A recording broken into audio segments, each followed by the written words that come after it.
పేరు రాహత. మా తోడి కోడలు మా బావ వాళ్ళ అల్లుడు.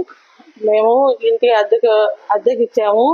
ఆ ఇంట్లో వాళ్ళకి ఉండనియకుండా ఖాళీ చేపిస్తున్నారు. వాళ్ళు మా దగ్గరకు వచ్చి ఇల్లు ఖాళీ చేస్తాము, మాకు వాళ్ళు భలే ఇబ్బంది పెడుతున్నారు, నీళ్లు ఇవ్వట్లేదు అని మా దగ్గరకు వచ్చారు. ఇల్లు ఖాళీ చేయవద్దులేమ్మా, నేను వచ్చి మాట్లాడతానని నేను మా అబ్బాయి ద్వారా వాళ్ళకి చెప్పి పంపించాను సార్.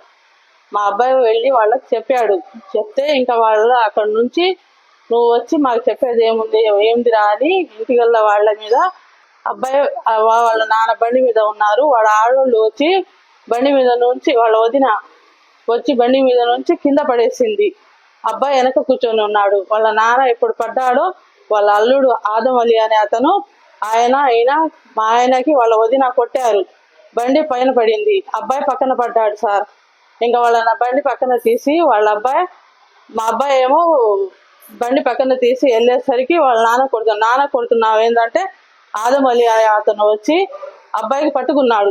అబ్బాయికి పట్టుకుంటే మా బావ రసూల్ వెళ్ళి కత్తి తీసుకుని వచ్చాడు.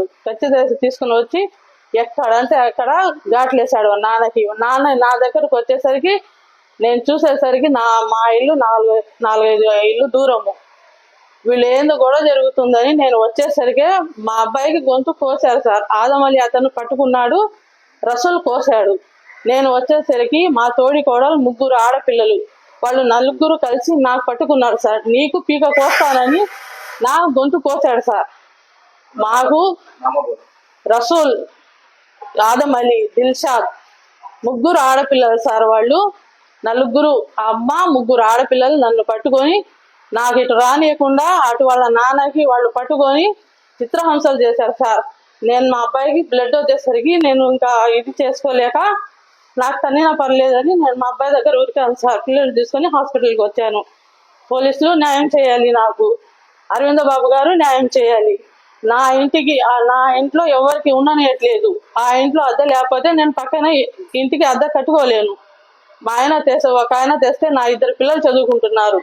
మాకు మనీ సరిపోదు. నేను అద్దె ఇంట్లో ఉంటున్నాను సార్. నాకు ఎలాగైనా సరే ఆ ఇల్లు ఇద్దరు ఉండాలి, లేకపోతే 2 ఖాళీ చేయాలి. దయచేసి ఆ ఇల్లు ఖాళీ చేపించి మేము అమ్ముకొని చెరసగం తీసుకున్నట్లా చేయండి సార్. ఈ ఒక్క హెల్ప్ మాకు చేయండి సార్. మా అబ్బాయిని గొంతు కోసారు. వాళ్ళతో మాకు ప్రాణహాని చాలా ఉంది.